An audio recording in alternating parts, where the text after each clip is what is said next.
एक दूर दराज की खूबसूरत सल्तनत थी, जहां सब कुछ सुनहरी रोशनी में नहा रहता था। वहां का बादशाह इंसाफ पसंद और नेक दिल था। उसकी रानी ने उसे खुशियों से भर दिया, लेकिन एक ख्वाहिश अब भी अधूरी थी। बादशाह चाहता था कि उसकी एक प्यारी सी बेटी भी हो। सालों बाद रानी फिर से हामिला हुई और पूरा महल खुशी के जज्बात से झूम उठा। लेकिन जब वक्त आया तो मालूम हुआ कि आने वाला बच्चा बेटा था। बादशाह ने थोड़ी देर के लिए सर झुकाया, लेकिन फिर मुस्कुराकर कहा, खुशी की कदर हमेशा दिल में होती है और बेटे भी रोशनी की तरह है।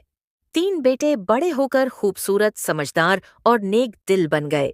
बड़ा बेटा राजकुमार वीरान दानिशमंद और जिम्मेदार था। छोटा बेटा राजकुमार एर्न खुश मिजाज और शौक था। और सबसे छोटा राजकुमार नीरान मोहब्बत भरा और नर्म दिल था। बादशाह ने कहा, बेटों, अब तुम सबको सिखाना है कि कुदरत की कदर और मोहब्बत की ताकत किस तरह काम करती है।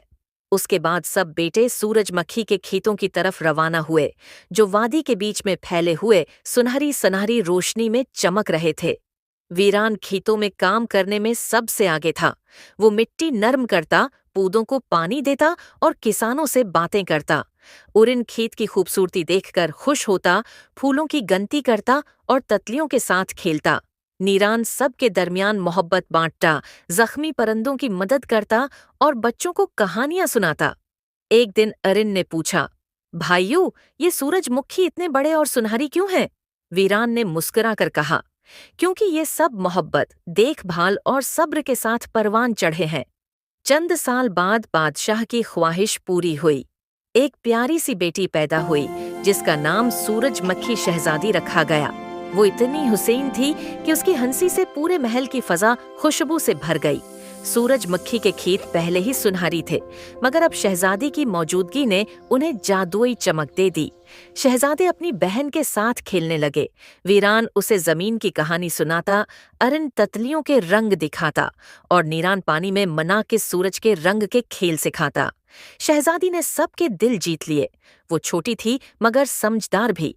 एक दिन वो खेत में गई और हंसकर बोली, देखो, हर सूरजमुखी मेरे लिए मुस्कुरा रहा है। वीरान ने कहा, ये सिर्फ तुम्हारी हंसी से नहीं, बल्कि तुम्हारे दिल की मोहब्बत से है। इरिन ने शामिल होकर कहा, और जब हम सब मिलकर काम करें तो रोशनी हमेशा बढ़ती है। वक्त गुजरता गया और शहजादी बड़ी हुई। उसकी हंसी से पूरा महल रोशनी में नहा रहता। सूरजमुखी के खेत हमेशा सुनहरी, सरसब्ज और खुशबू से भरे रहते।